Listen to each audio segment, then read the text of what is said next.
Muy buenas noches, estimados colegas, compañeros, público presente, que de manera virtual están sintonizando, escuchando esta transmisión. Estamos en el cuarto día de ponencias previo a la semana, al día del biólogo, que es el día de mañana, 28 de agosto, en donde todos los años el Colegio de Biólogos de Panamá, COBIOPA, celebra de forma, ha celebrado de forma consecutiva distintas actividades como lo son ponencias, cena de gala, entre otros, y en esta ocasión estamos, dada la cuarentena por el COVID-19, de forma virtual. Esta oportunidad tenemos a la doctora Ivonne Torres Atencio, que nos va a hablar acerca de los medicamentos controversiales del COVID. Si podemos apreciar, ella forma parte dentro del engranaje de la Universidad de Panamá, proviene de la Facultad de Farmacia y me permito comentarles un poquito acerca de ella. Dentro de su formación está que es graduada de la Universidad de Panamá, dentro de la Facultad de Farmacia. Luego estudió una maestría en Ciencias Biomédicas con especialización en Farmacología dentro de la Universidad de Panamá también, y posteriormente tuvo la oportunidad en el año 2011 de estudiar un doctorado en la Universidad Autónoma de Barcelona, bajo el programa de doctorado en farmacología. Luego de eso, ella ha realizado cursos de perfeccionamiento docente en el Instituto Centroamericano de Administración y Supervisión de la Educación. Y en el 2018, recientemente, entrenamiento de buenas prácticas clínicas por el Clinical Research Innovate Service. Dentro de su experiencia laboral, tenemos que ella estuvo en la farmacia del Hospital Nacional, luego en la Facultad de Medicina, dentro del curso de profesor en la farmacología, medicina, odontología, tecnología médica y urgencias médicas. En el 2011, la maestría en ciencias biomédicas por parte de la Universidad de Panamá. Y bueno, recientemente ella es la directora del Departamento de Farmacología de la Facultad de Medicina de la Universidad de Panamá. Estamos hablando desde el 2016, cargo que mantiene en este momento presente. Ella ha realizado distintas ejecutorías profesionales, académicas, culturales, estancias cortas, ponencias en conferencias y participación en congresos y cursos, así como también muchísimos proyectos de investigación, dentro de los cuales ha realizado publicaciones y coordinaciones de cursos y otras ejecutorías en revistas indexadas de artículos de investigación, resúmenes, congresos internacionales publicados.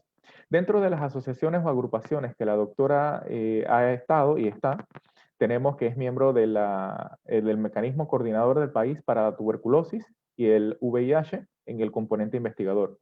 Movimiento de Ciencia de Panamá desde marzo del 2016 y alumni de la Universidad Autónoma de Barcelona.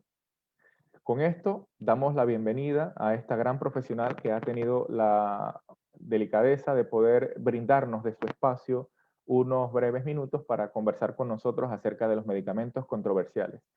Explicamos que para las personas que quieren hacer algún tipo de pregunta o participar, por favor levanten la manito virtual y al final le daremos unos segundos. Vamos a establecer ya los parámetros para poder participar. Si tienen alguna pregunta, con gusto pueden tanto participar al final como también plasmarla en el chat y si está al alcance de la expositora, poder responder.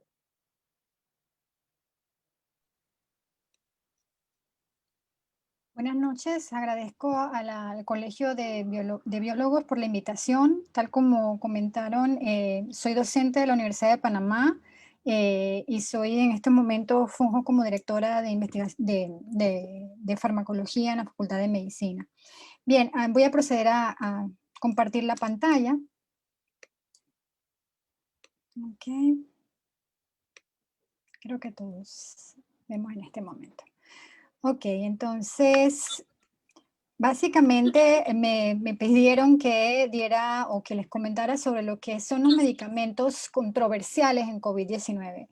Y lo de controversiales no es más que nada de lo que está ahora mismo en la palestra, de lo que es la evidencia científica a lo que la gente o el uso anecdótico está sucediendo y lo que realmente estamos un tanto preocupados porque la ciencia no son opiniones, sino son hechos. Bien, básicamente la patología del COVID es un ARN virus. Ya lo sabemos que inició el virus en Huawei y es un coronavirus que se une, o su receptor es el receptor de la enzima convertidora de angiotensina 2, al que se une por medio de la proteína spike o la espícula.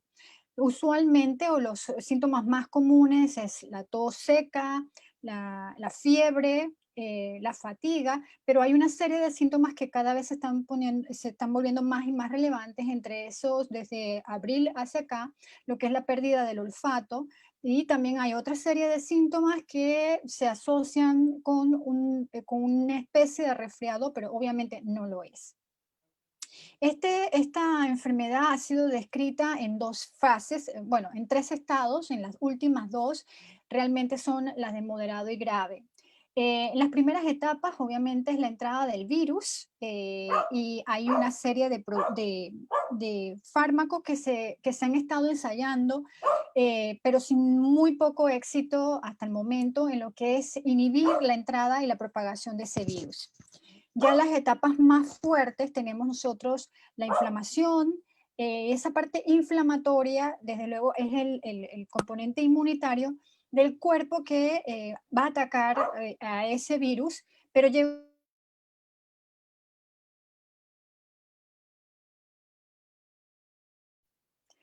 ese, ese, mm, esa inflamación se vuelve mucho más fuerte, entonces hablamos de un estado de superinflamación.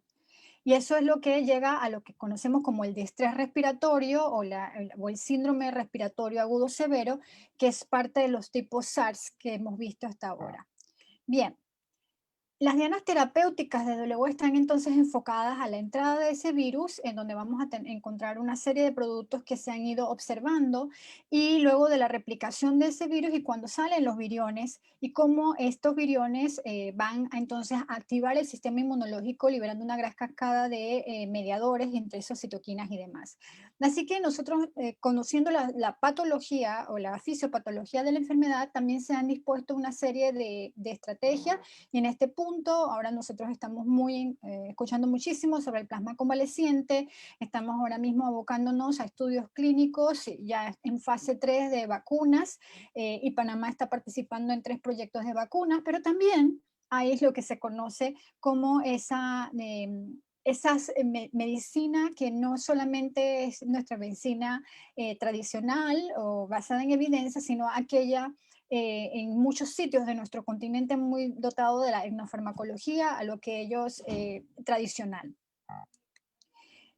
Lo que sí sabemos es que tratamientos aprobados de lo que se usa en pacientes en el hospital, definitivamente está lo que es la posición de prono, que es para mejorar o beneficiar lo que es la reducción de la lesión en el pulmón y evitar entonces la necesidad del uso de ventiladores. Y desde luego, en casos más serios, la intubación, ya la ventilación mecánica y la asistencia de estos pacientes, y sabiendo de que una reducción de la saturación de oxígeno es lo que produce entonces que el paciente decaiga rápidamente y pueda caer en una cama de intensivo.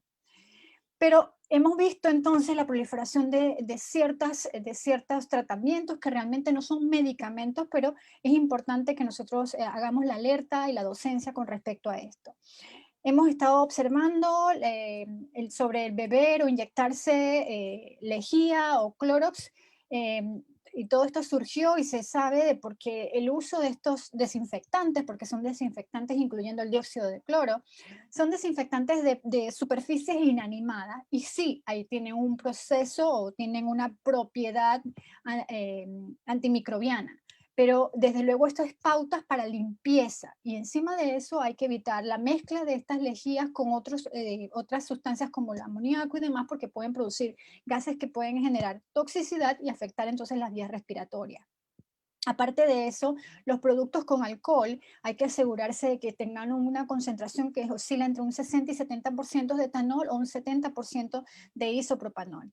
Y desde luego que se ha advertido de esos desinfectantes que no están utilizando etanol, sino que están usando metanol o alcohol de madera, y eso puede ser supremamente peligroso. El otro mito, por decirlo de esta manera, o no recomendado, es el uso de luz ultravioleta. Se sabe que la luz ultravioleta es germicida.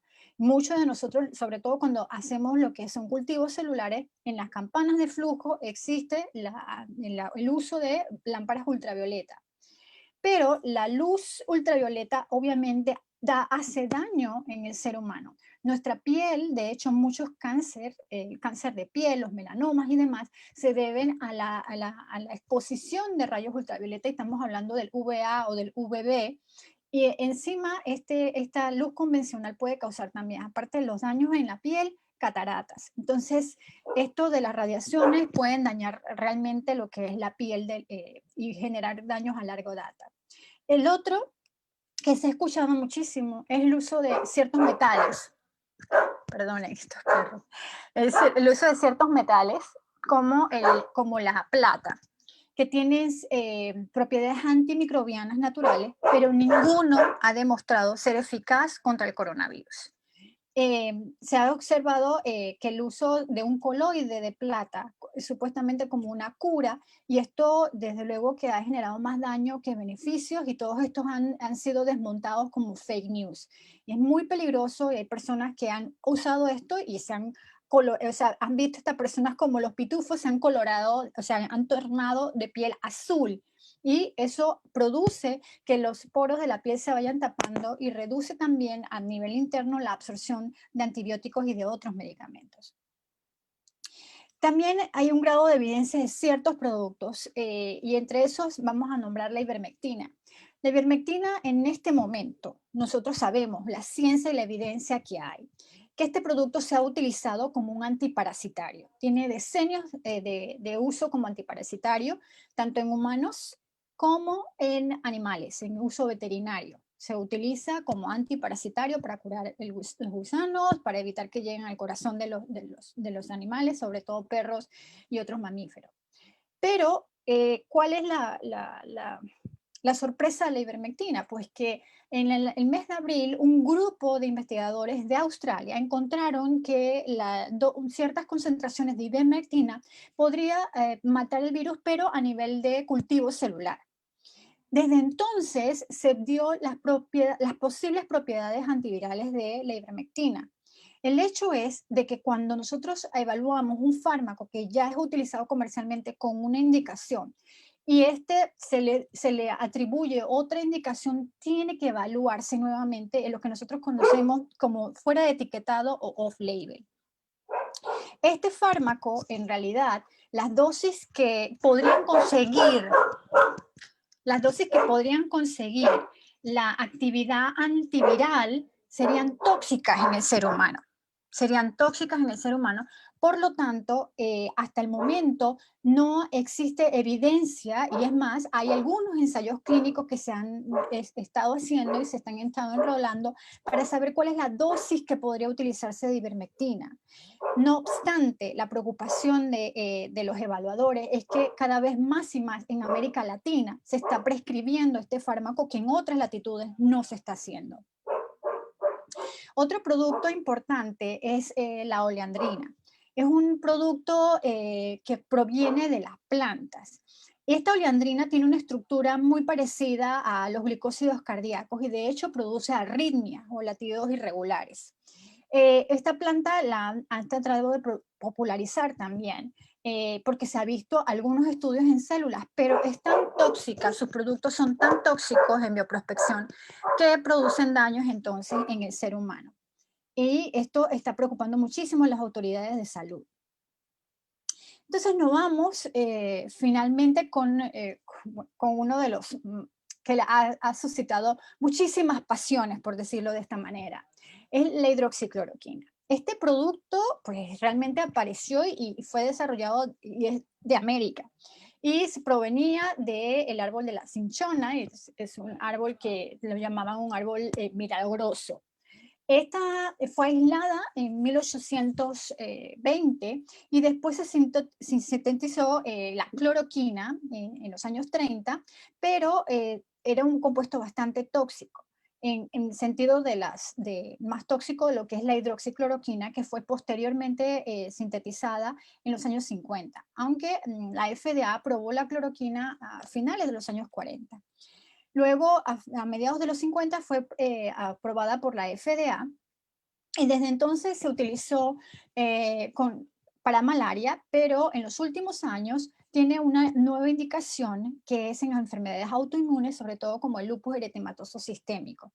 Esos son los usos que tiene aprobada la cloroquina, la hidroxicloroquina sobre todo, y que tiene una dosis para ese tipo de padecimiento.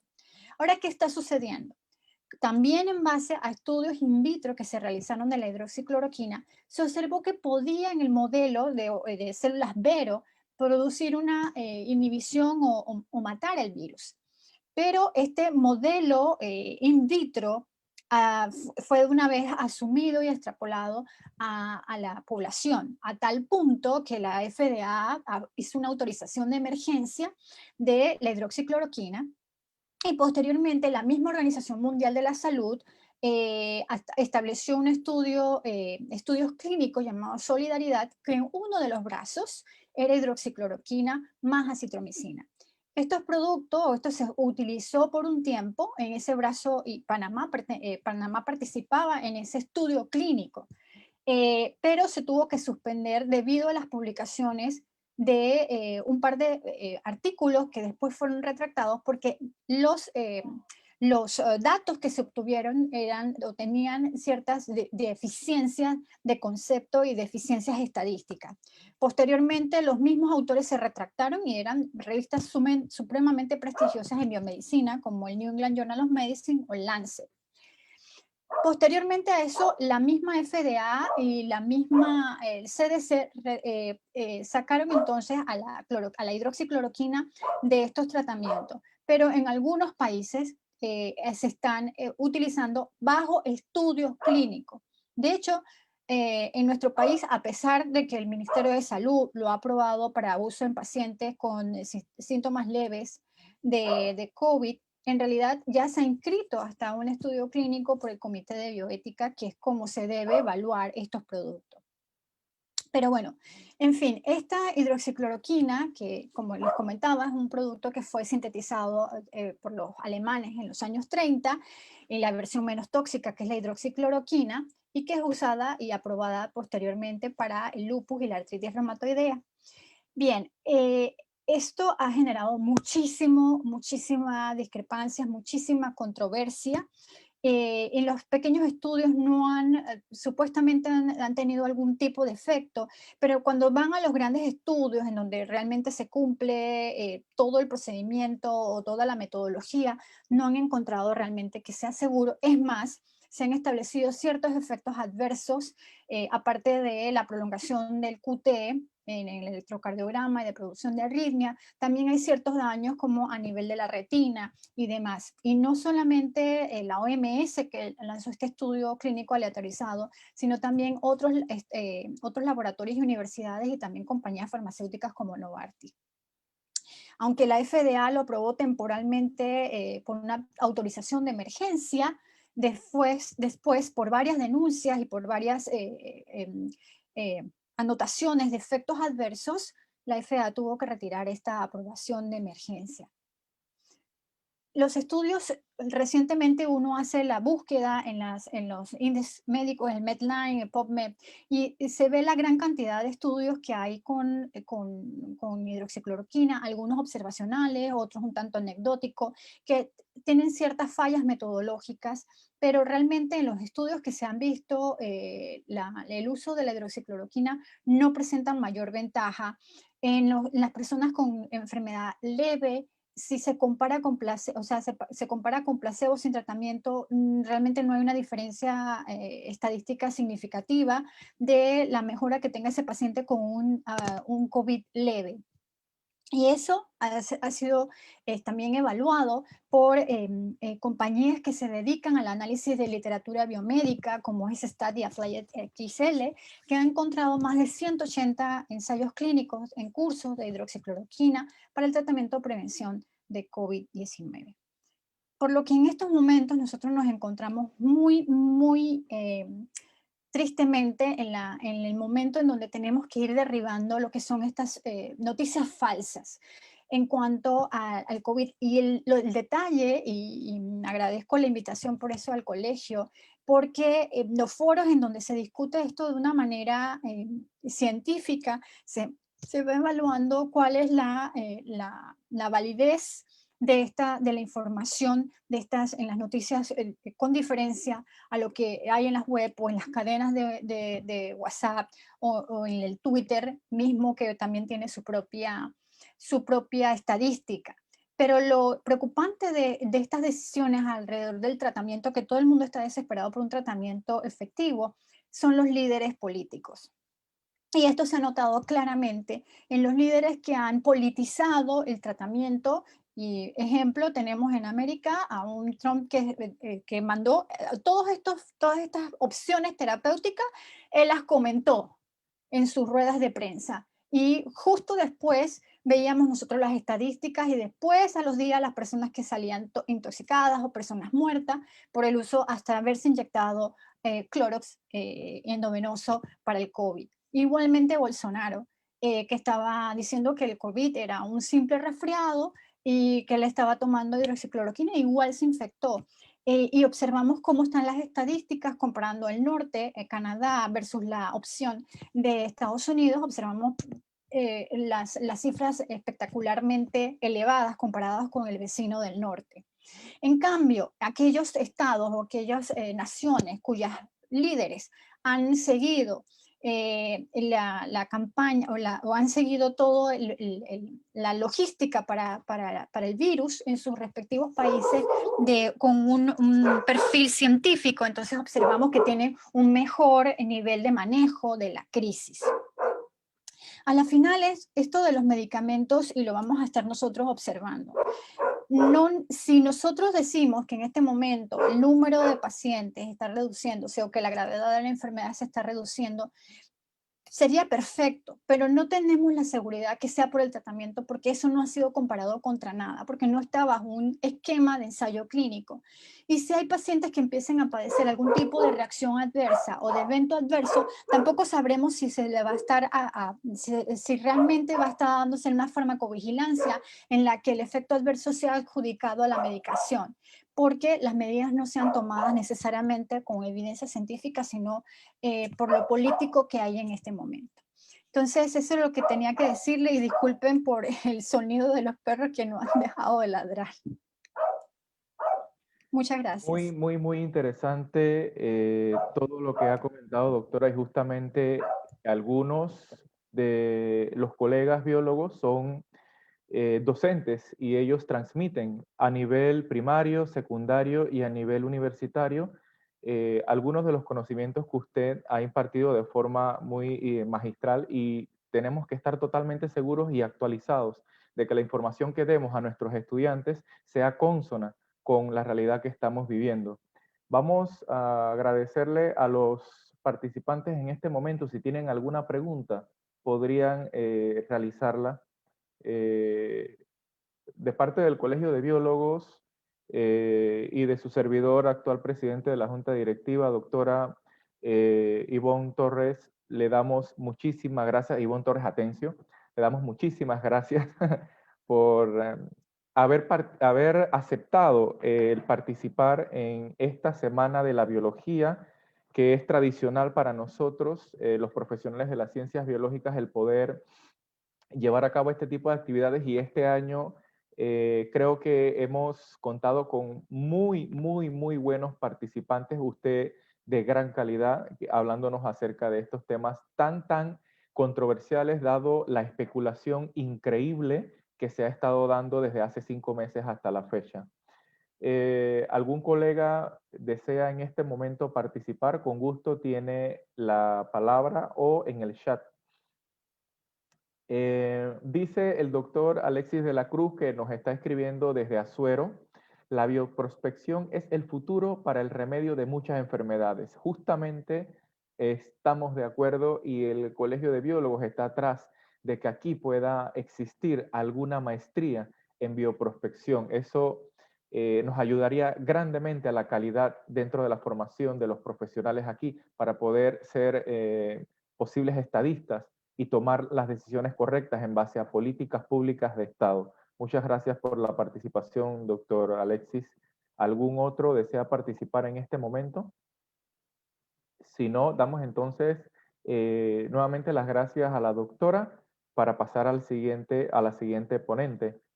Eh, Vamos a leer el comentario de la colega Roxana. Gracias por el tiempo, doctora, le comenta. La felicito, solo un comentario. En momentos como estos hay que tomar las cosas con calma y no dejarnos llevar por las 1000 curas que están saliendo del y para el COVID. Doctora, no sé si tiene algunas palabras en este comentario para platicar. Sí, pues de manera de conclusión, porque igualmente no quiero tomar el tiempo de Amanda. Yo entiendo y todos estamos y comprendemos la necesidad de volver a lo que era nuestra rutina, cosa que no va a suceder por los próximos 2 años.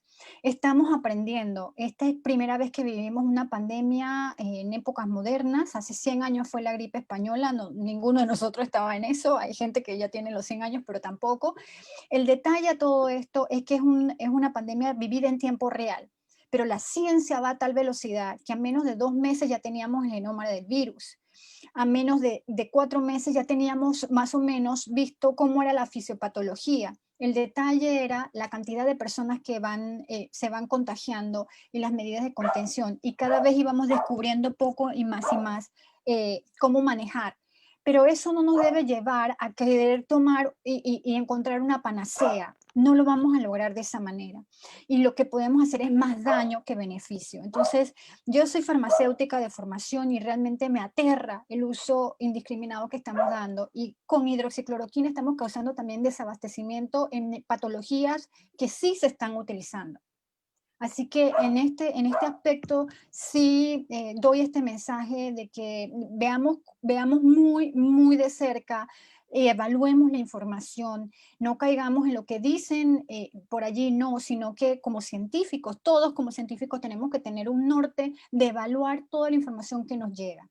Así que agradezco el comentario de la colega Roxana, porque realmente es así. Estamos desesperados todos, pero ahora las medidas más sencillas son las de prevención: distanciamiento social, lavado de manos, lavado de todas nuestras superficies, mantener la limpieza, cosas que pasaron también con la peste negra y era limpieza en todo caso. Acabo de ver una Doctora, pregunta del dióxido de cloro. ajá. Lo mencioné porque la lejía del dióxido de cloro es un tipo de sustancia clorada. Y ya como les comenté, esa sustancia, el dióxido de cloro, se utiliza para el agua potable en partes por millón, pero no tiene ningún tipo de uso clínico, jamás. La FDA ya lo ha dicho, la Organización Mundial de la Salud, el NIH, todo esto está originando una gran cantidad de estos gurús que se toman en frente de las pantallas o lo comparten por redes sociales, y tenemos que estar claros. Nada que oxide ¿cómo se llama? Es terapéutico. Es más, nosotros estamos ante la lucha antioxidante. Todo lo que produce oxidación de la superficie, de las membranas celulares, causa daño.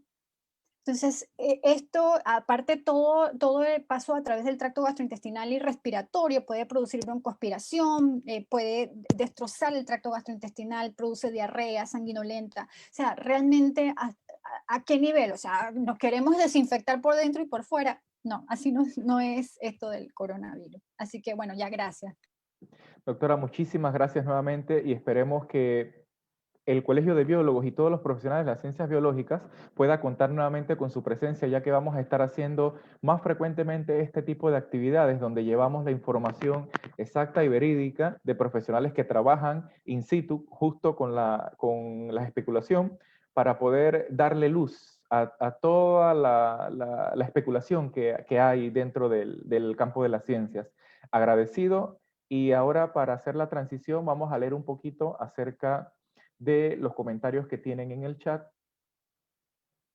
Vamos a leer: espacios como estos son valiosos para actualizarnos y compartir y aprender de distintos profesionales, dice Sandy Mosquera, el colega. Muchas recomendaciones de personas influyentes, información, pero publicando a diestra y siniestra, correcto. Y por acá dice que también pueden estar relacionados con trialometanos, muy peligrosos, sin sustento ni evidencia científica para su uso. Y se le agradece también a la doctora de parte de los participantes por estar en el área. Bien, ya está la participante, la doctora, la ponente, mejor dicho, la expositora, Amanda Gapster, doctora que le tengo muchísimo cariño. Estudiamos juntos en la época del 2000 en el Centro Regional Universitario de Azuero. Allí fue donde la conocí. Trabajamos juntos en el año 2011 dentro de uno de sus emprendimientos. Eh, Estoy de parte personal, así como también de la directiva y el Colegio de Biólogos, muy orgulloso de que usted esté aquí, doctora Amanda, brindándonos de su tiempo. Y voy, mientras le comparto la pantalla, a leerle un poquito acerca de lo que es la experiencia que ha tenido la doctora. Vamos a ver. Acá estamos. Les dejo aquí mientras que les leo el currículum de la doctora Amanda Gapster. Ella es ciudadana estadounidense, residente permanente en Panamá. Ella es en este momento candidata y justamente en este mismo año lo va a lograr, ya está prácticamente esperando que le venga el título, a PhD en la en la Facultad de Higiene y Medicina Tropical de Londres, en el Departamento de Investigaciones Clínicas. Eso lo ha cruzado desde el 2017 hasta la fecha. Una de las cosas que hay que recalcar de la doctora es su amor por Panamá y tanto así por la comarca Nuevo Buglé, en donde ella se la ha pasado en estos últimos años inserta en esas poblaciones de originarios, dando o llevando a cabo su proyecto de investigación denominado Factores relacionados con la conducta sexual y las infecciones de transmisión sexual entre adolescentes de la comarca Nave Buglé. Ella tiene una maestría en salud pública, también de la Escuela de Higiene y Medicina Tropical en Londres.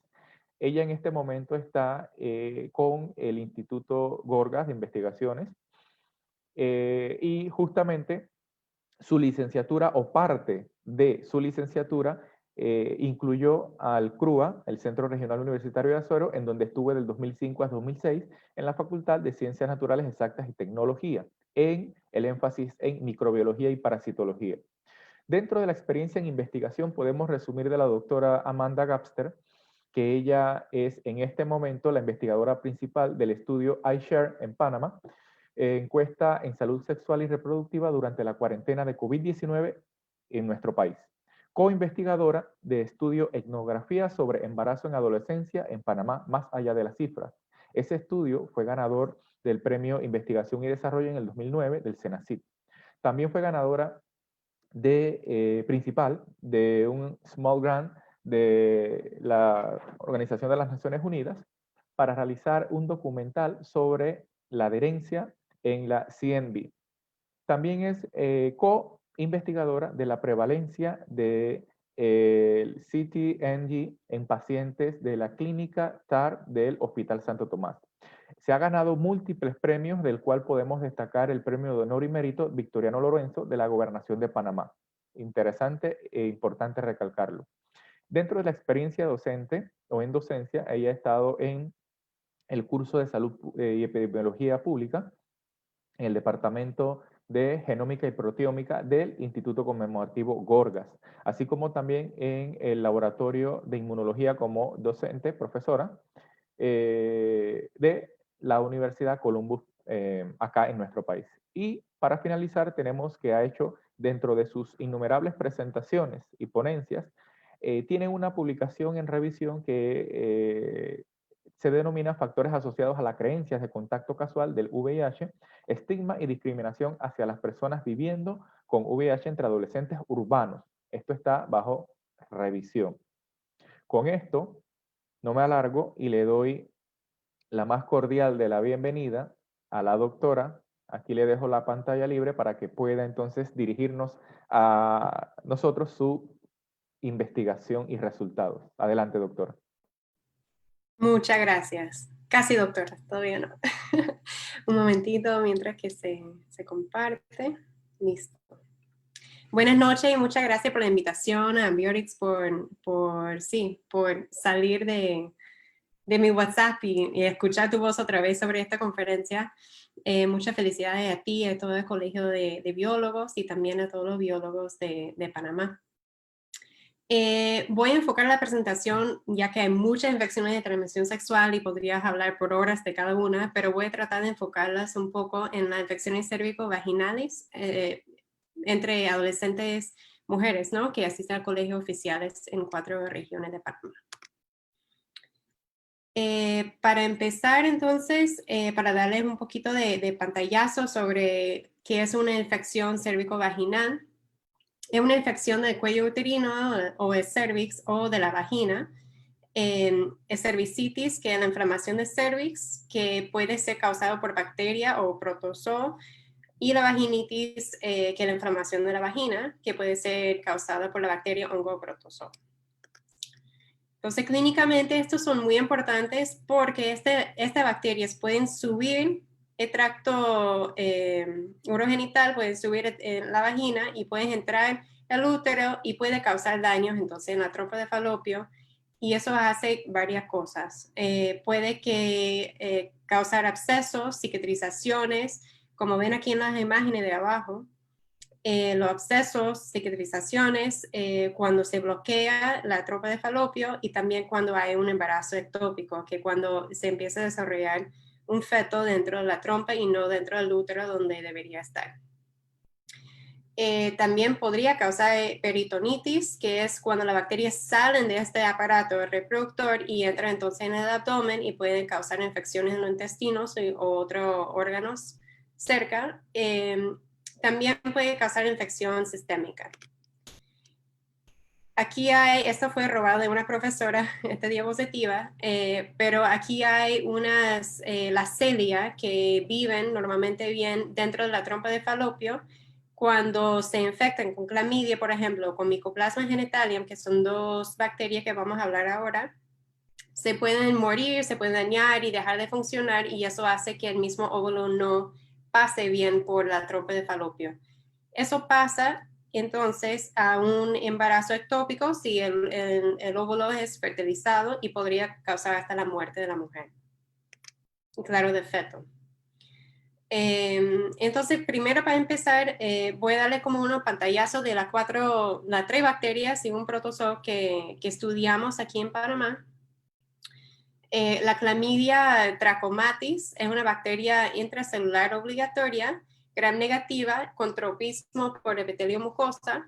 Eso se clasifica en 3 biobars, que son de varias serobars diferentes, dependiendo qué clase de infección da en el cuerpo. Entonces, primero hay la causa número 1 de ceguera a nivel mundial, que no es una infección entonces ya en el ojo ocular, no una infección de transmisión sexual, aunque se puede dar de la infección de transmisión sexual hacia el ojo, si entra el semen en el ojo, otro fluido, pero esto en este caso es de otra clase de transmisión, más que todo por moscas.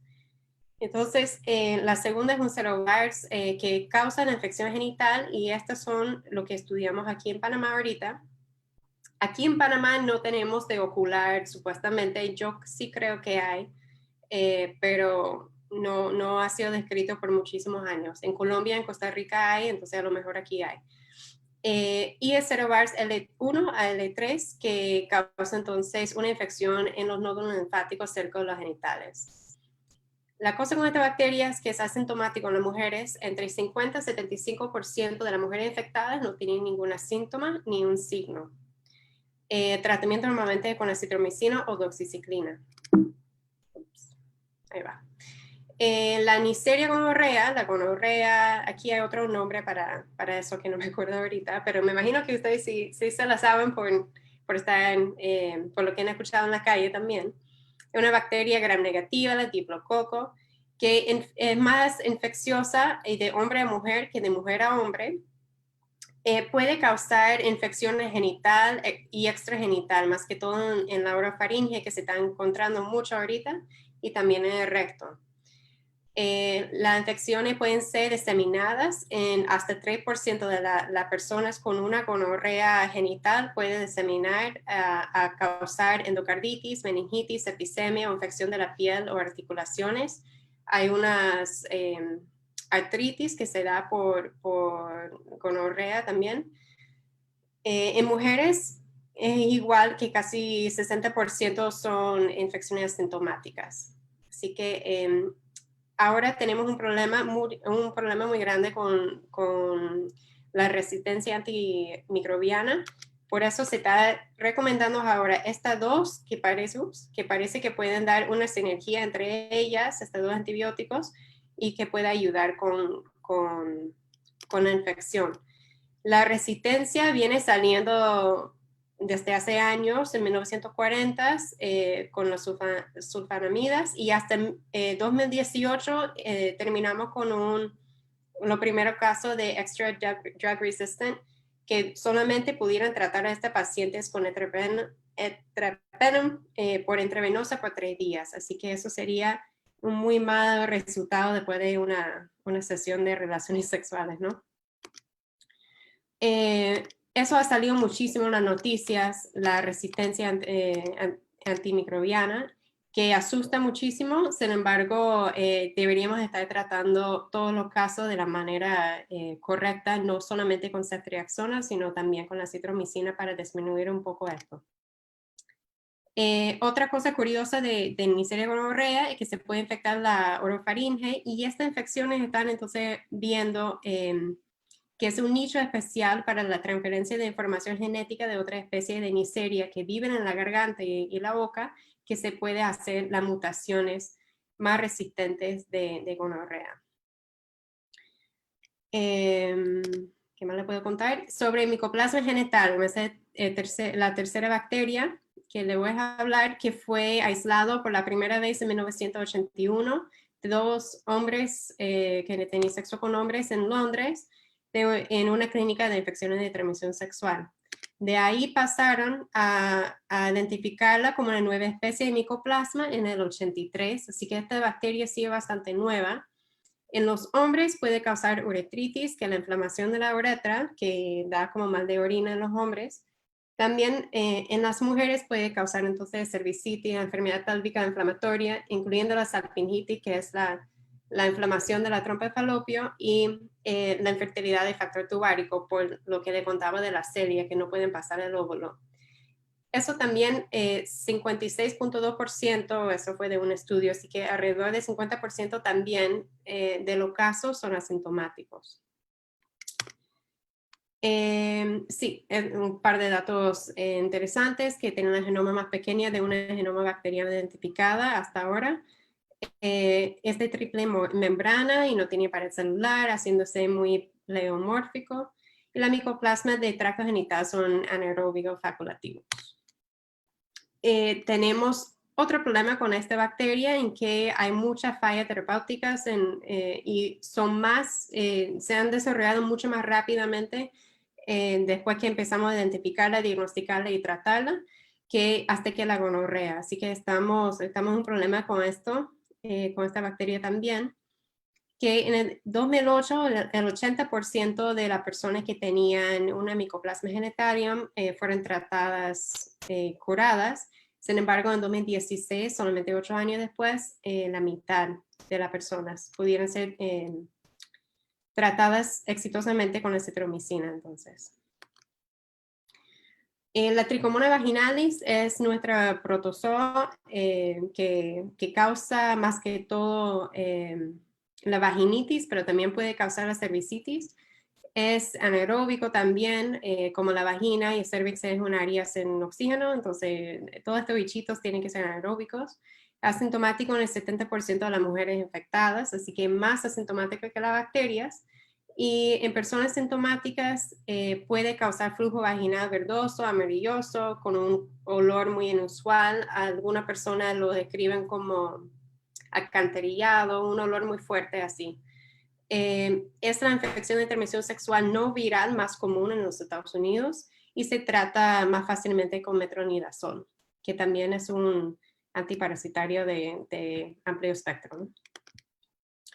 Un par de datos curiosos sobre tricomonas. Hay un virus y 2 bacterias que parece que parasitizan a ese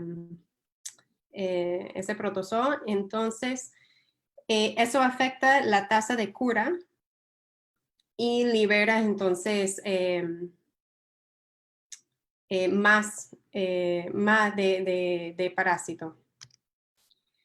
Entonces, para regresar a nuestro estudio en Panamá, normalmente a nivel clínico estamos utilizando lo que es manejo sindrómico. Ahora, eso no ha sido muy bien desarrollado a nivel nacional, todavía le falta.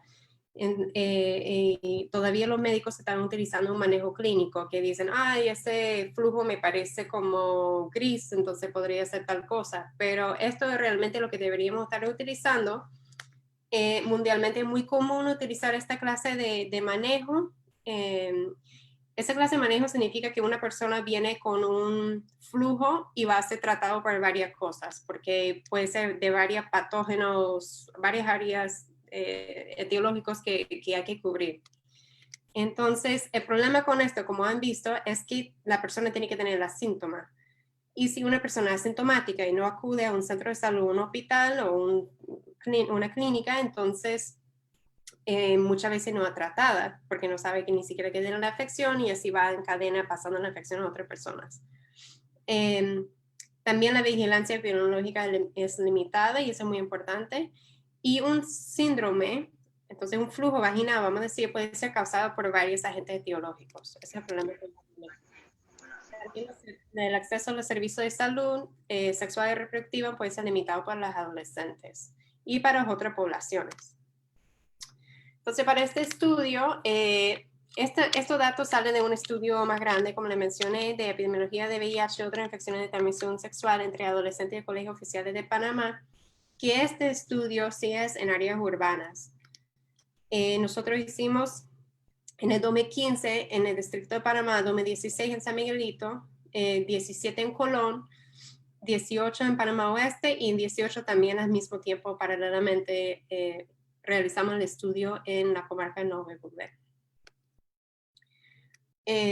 Un poquito de fondo sobre los factores asociados a las infecciones de transmisión sexual entre las mujeres. Las mujeres femeninas, las mujeres adolescentes tienen algo que se llama estropión cervical. Eso es cuando se está haciendo un cambio de células desde afuera del cervix. Eso es como si uno le esté mirando desde afuera y le llega el cervix dentro de la vagina, le llega el cervix y va para el útero. Y este cambio es completamente normal y es muy común, pero hace que las mujeres adolescentes sean más propensas a adquirir alguna infección. También hay otra cosa de mucosidad vaginal delgada, más que todo en las mujeres adolescentes más jóvenes.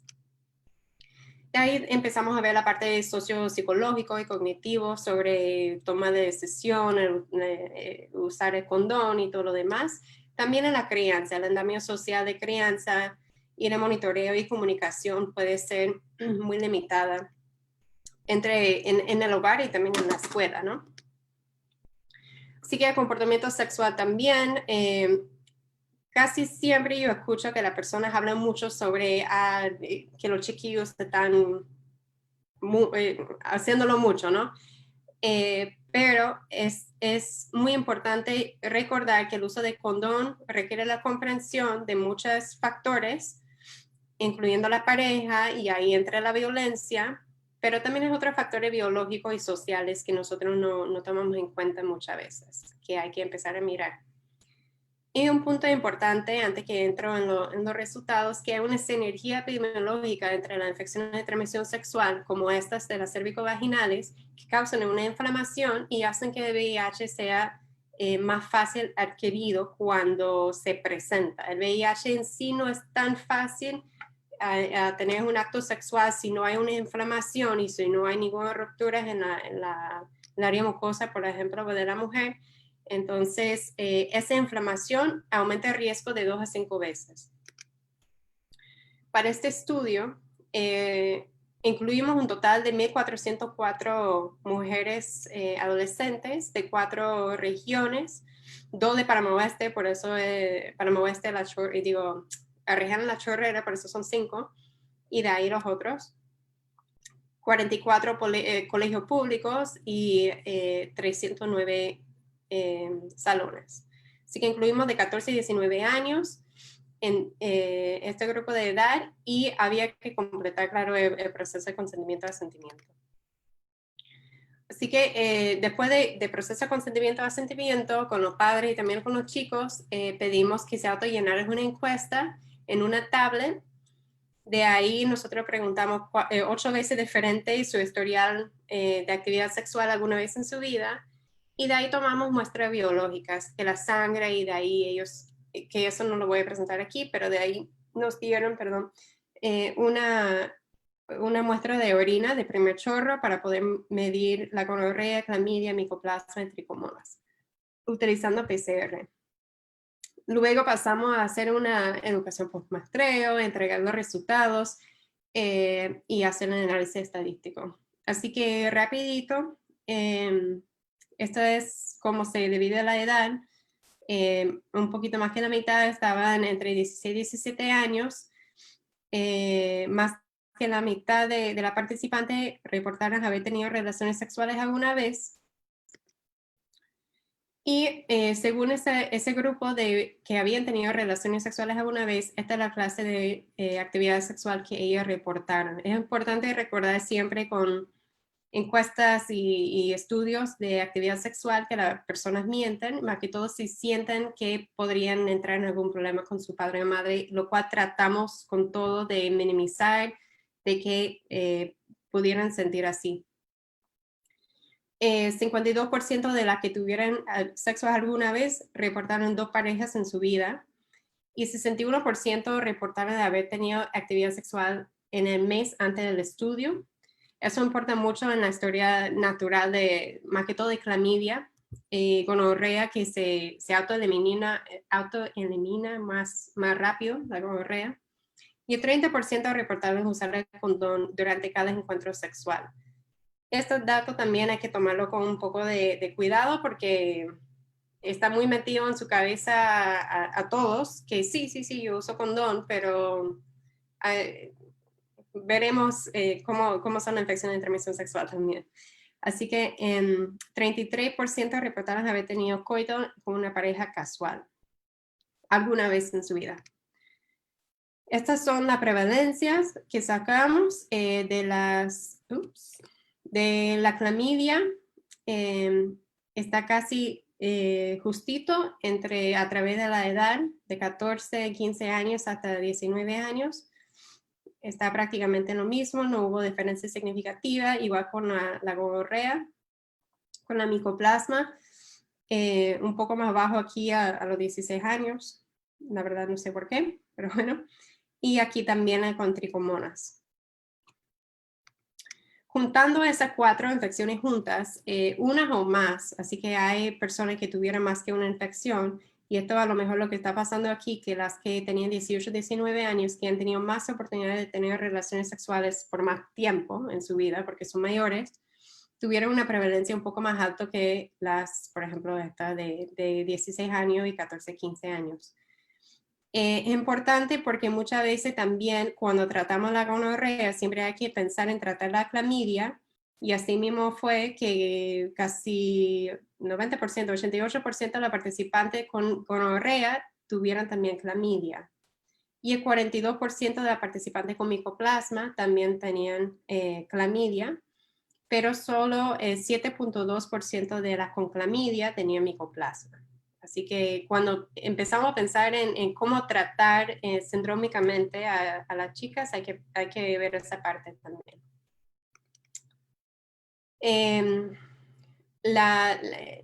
encontramos evidencia de asociación con uno más de estas infecciones de aquí, con las que tuvieran 3 o más parejas sexuales en el último año, con el coito con una persona casual una más veces en su vida, el coito en el último mes y el sexo anal reportado también. Los sitios de estudios de Colón y Panamá Oeste fueron con menor prevalencia, significativamente menor que los otros, que Panamá, Panamá y San Miguelito. Así que en conclusión, tenemos muy alta prevalencia de infecciones de cérvico-vaginales, especialmente clamidia entre adolescentes que asisten a los colegios. Esta es la prevalencia de clamidia entre las femeninas y entre los hombres. Ahora, esto es prácticamente lo que uno se espera por los cambios biológicos que tiene la mujer, que el hombre tiene mucho menos espacio debajo de su prepucio, tiene solamente ese espacio que tiene el tejido mucosa. Así que eso es donde afecta más que todas las infecciones y tiene menor infección entonces. Perdona. Existe una necesidad de implementar la educación preventiva basada en evidencia, eso lo puedes llamar como tú quieras, pero si no empezamos a educar no vamos a tener mejores resultados y también necesitamos empezar a hacer tamizaje regular de infecciones, desinfecciones cérvico-vaginales. Esto se ha hecho a nivel de las escuelas, como también se ha hecho a nivel comunitario, así que hay que ver la mejor manera aquí en Panamá.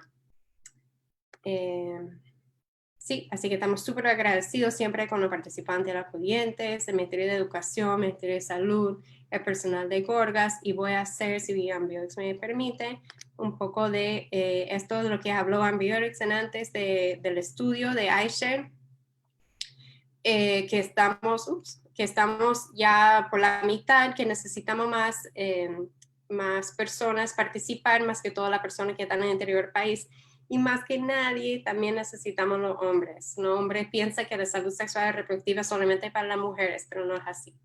Así que esta es una encuesta internacional que incluye 33 países, las preguntas son estándares y es muy importante que tengamos la voz de aquí de Panamá. Muchas gracias. A ver si puedo. Muy interesante esa última parte, doctora Amanda, porque quizás nosotros también pudiésemos apoyarla en diseminar la encuesta con los grupos a los cuales pertenecen los colegas profesionales de biología y de las ciencias biológicas para poder ayudar en eso y que siga la investigación. El doctor Alexis comentó al inicio de la charla que estaba aquí justamente para escucharte. Alexis de la Cruz, profesor, doctor, Pilar en Azuero, ambos venimos de su formación. Agradezco al profesor Alexis que esté con nosotros en todos estos días. Es muy valioso para mí, de forma personal, tenerlo acá con nosotros. Y él pregunta, Amanda, es una pregunta cuádruple compuesta, así que vamos poco a poco. Dice, ¿es posible una coinfección de micoplasma con Neisseria? Sí, claro que sí. Sí. Bien, ¿la infección asintomática de clamidia se han relacionado con oncogénesis o evolución a neoplasma vaginal? No, la clamidia es más que todo como el BPH, que entonces pasa a un cáncer cérvico uterino.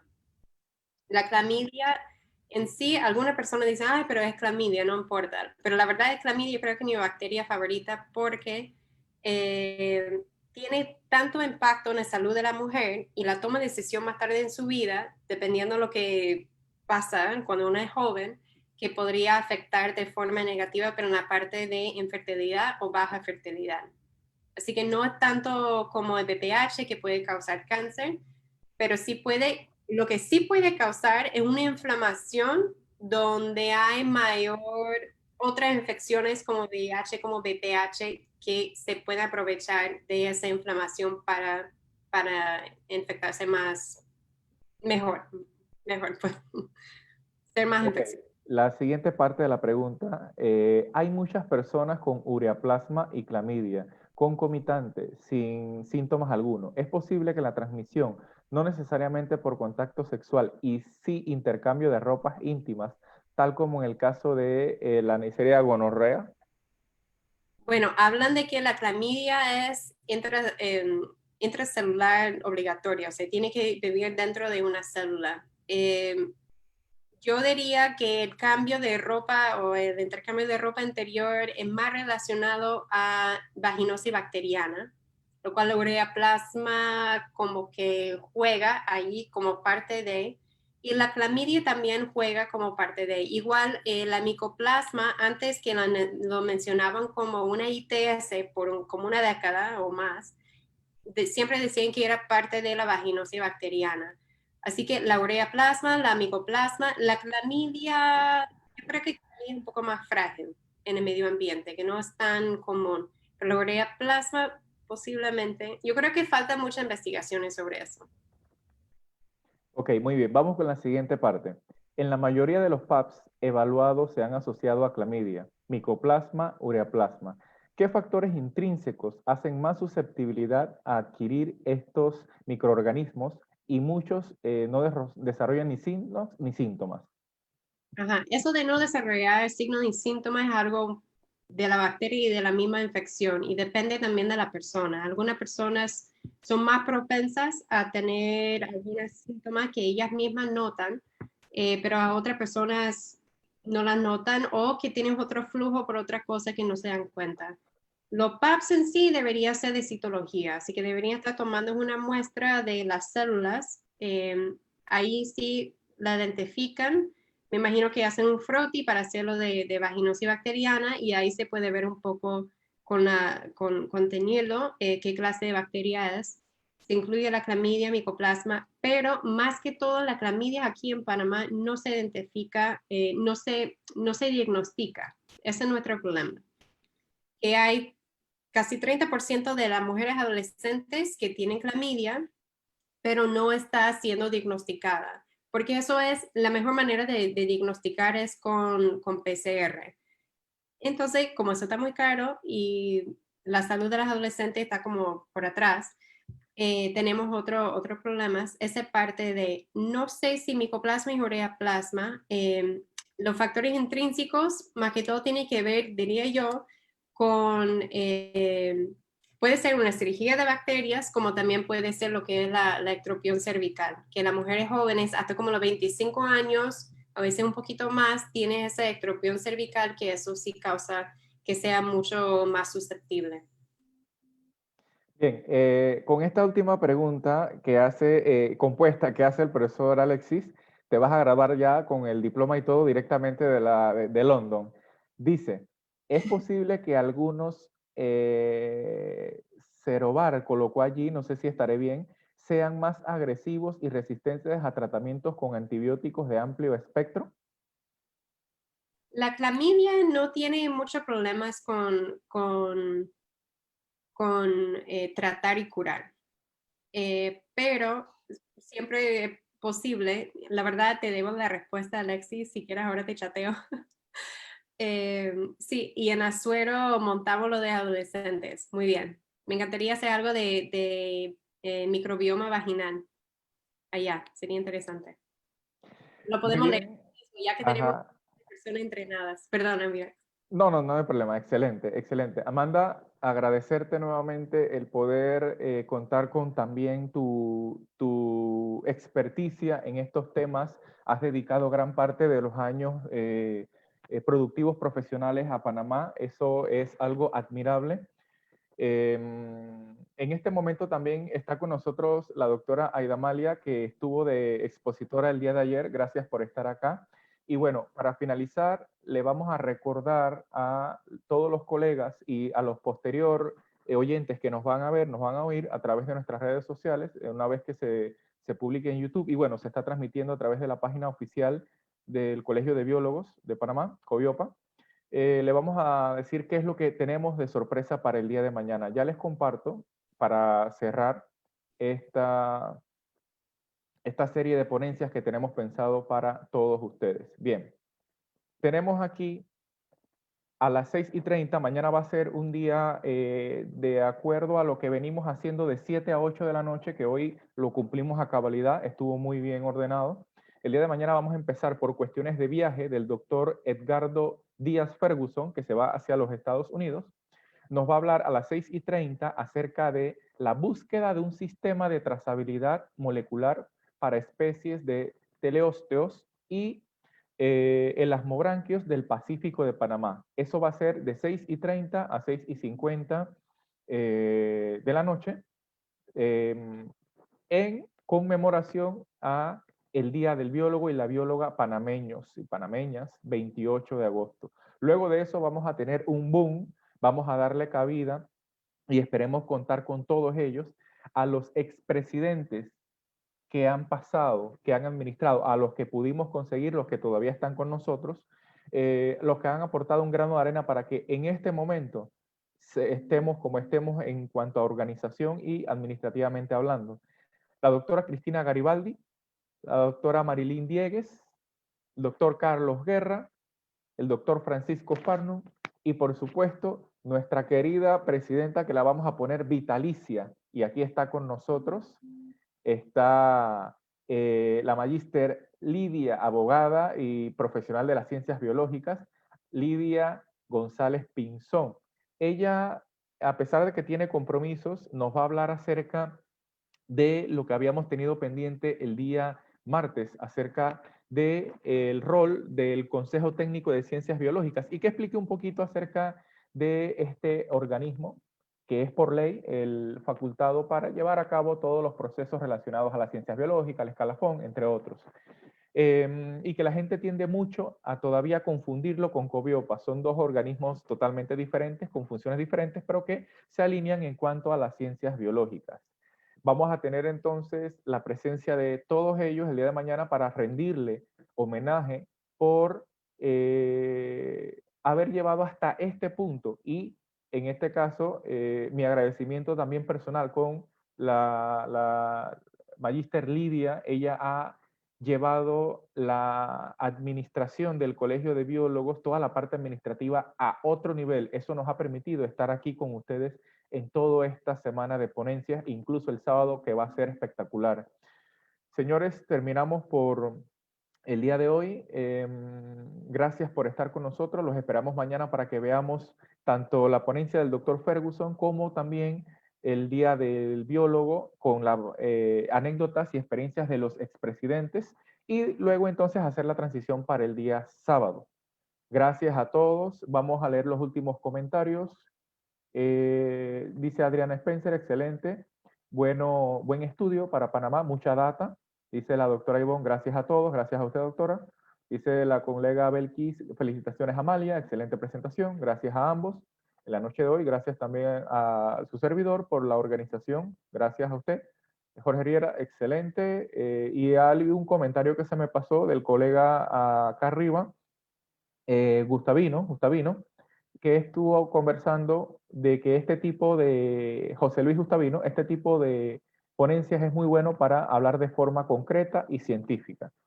Será hasta el día de mañana, nos vemos a las 6:30 en punto para dar continuación y celebrar el Día del Biólogo panameño. Un abrazo para todos, nos vemos.